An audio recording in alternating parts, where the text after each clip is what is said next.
ಚಾಲನೆಗೆ ಹಸಿರು ನಿಶಾನೆ ಹಾಗೂ ಕರ್ನಾಟಕ ಸರ್ಕಾರದ ಆರ್ಥಿಕ ಇಲಾಖೆ ಇದು ಸಾವಿತ್ರಿ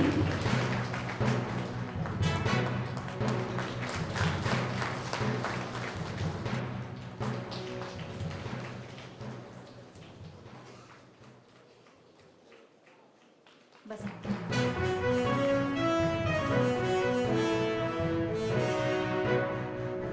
ಎರಡನೇದು ಫಿಸ್ಕಲ್ ಡಿಫಿಸಿಟ್ಟು 3%ಗಿಂತ ಜಾಸ್ತಿ ಆಗಬಾರ್ದು.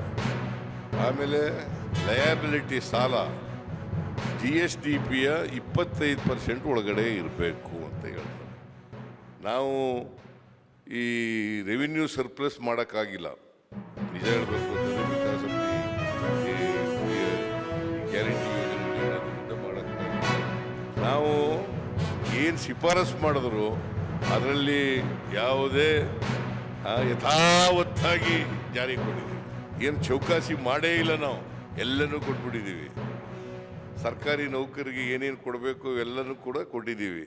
ಬಟ್ ನಾವು ಎಕ್ಸ್ಪೆಕ್ಟ್ ಮಾಡೋದೇನು, ವಿ ಆರ್ ಎಕ್ಸ್ಪೆಕ್ಟಿಂಗ್ ನಾವು ಏನೇನು ಟಾರ್ಗೆಟ್ ಕೊಟ್ಟಿದ್ದೀವಿ ಆ ಟಾರ್ಗೆಟನ್ನು ರೀಚ್ ಆಗಿ ನಮ್ಮ ಮ್ಯಾನಿಫೆಸ್ಟೋನಲ್ಲಿ ಏನು ಹೇಳಿದ್ದೀವಿ, ಬಜೆಟ್ನಲ್ಲಿ ಏನು ಹೇಳಿದ್ದೀವಿ, ಅವೆಲ್ಲನೂ ಕೂಡ ಫುಲ್ಫಿಲ್ ಮಾಡಲಿಕ್ಕೆ ಸಾಧ್ಯ ಆಗ್ತದೆ. ಅದನ್ನು ಮಾಡ್ತೀರಿ ಅಂತಕ್ಕಂಥ ವಿಶ್ವಾಸ, ನಂಬಿಕೆ ಪೂರ್ಣವಾಗಿದೆ. 23 ಸೇವೆಗಳು ಡಿಜಿಟಲೀಕರಣ ಮಾಡಲು ಮುಂದುವರೆದಿದೆ. ಹೀಗೆ ಸುಲಭ, ವೇಗವಾದ, ಪಾರದರ್ಶಕ ಸೇವೆ ಒದಗಿಸುವ ದಿಕ್ಕಿನಲ್ಲಿ ಮಹತ್ವದ ಹೆಜ್ಜೆಯನ್ನಿಟ್ಟಿದ್ದೇವೆ. ನಾನಿಷ್ಟೇ ಹೇಳಲಿಕ್ಕೆ ಇಷ್ಟಪಡ್ತಾ ಇದ್ದೇನೆ. ಮಾನ್ಯ ಮುಖ್ಯಮಂತ್ರಿಗಳು ತಾಂತ್ರಿಕ, ರಾಜಕೀಯ ಹಾಗೂ ಆಡಳಿತಾತ್ಮಕ ಮಾರ್ಗದರ್ಶನವಿಲ್ಲದೆ ಇಂತಹ ಸಾಧನೆ ಮಾಡಲಿಕ್ಕೆ ಸಾಧ್ಯ ಆಗ್ತಿರಲಿಲ್ಲ.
ट्रेड और इन्वेस्टमेंट अपॉर्चुनिटीज़ के लिहाज से दोनों देशों के बीच संबंध लगातार प्रगाढ़ होते और एक नए स्तर पर जाते हुए दिखेंगे इस यात्रा के दौरान।